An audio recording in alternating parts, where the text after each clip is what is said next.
So the first time that I discovered the pain or the real sensation of like the pump was probably when I started going downstairs to the apartment gym when I was like really young.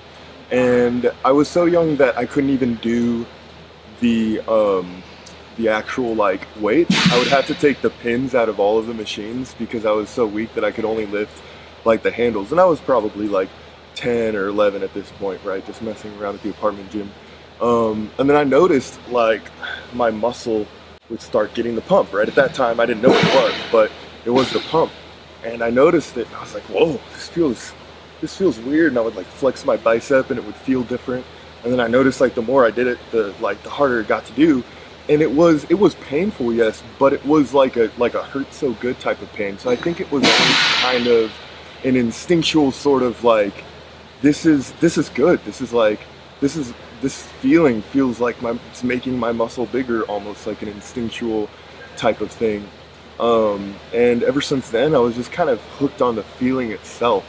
And then I think the first time that I ever really knew that bodybuilding was about pain mentally was when I did my first prep in 2016, when I discovered what the real pain was.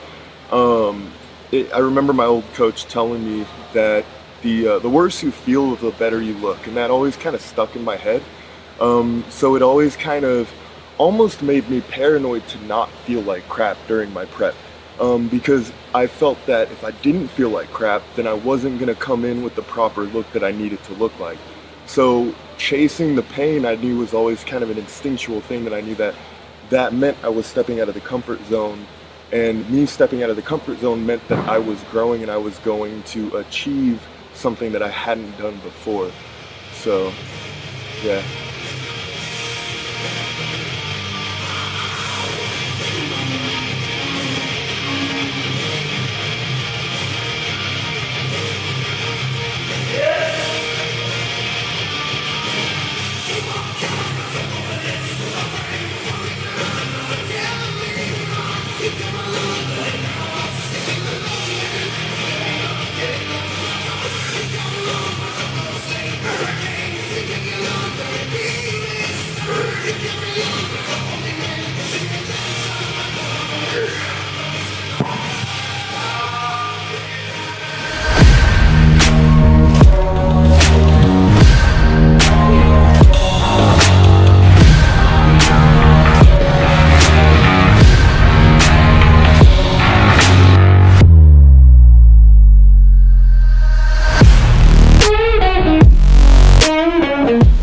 When I first started 2020,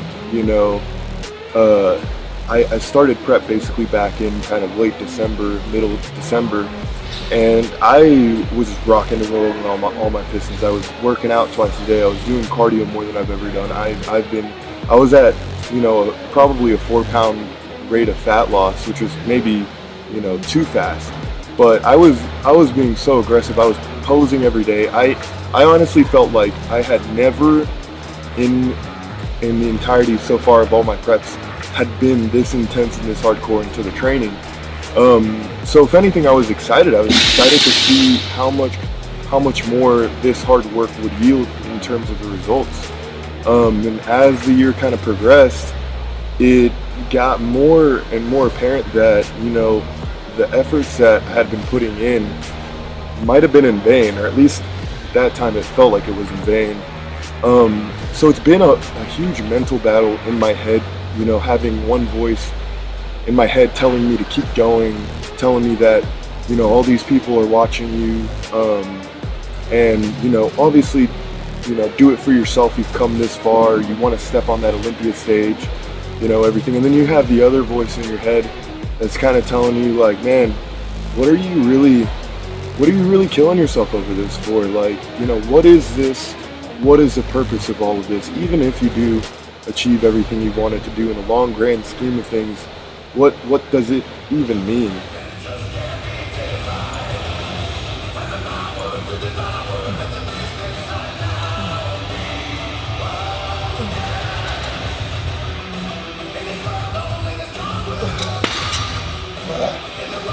It's still a constant mental battle, You know, you have to remind yourself why you're doing this. Um, and when you start forgetting that why, or when that why starts becoming less apparent, you need to be honest with yourself and you need to say, you know, what's really going to make me happy? And you need to find the avenue that's going to make you happy. More than anything, when it comes to why I choose to do all of this, or pursuing pro bodybuilding, deciding to step on the Olympia stage, my why is more of proving to myself that I can do it, and allowing, you know, like seeing the potential unfold, instead of wondering what if. It's a shame for a man to go his whole life without seeing the true potential of his body, right? Like, you're given this complex, you know, organic, mechanical machine in a way. To me, I'm always going to be wondering what if I don't do that. You know what I mean? What if I had actually tried to do that?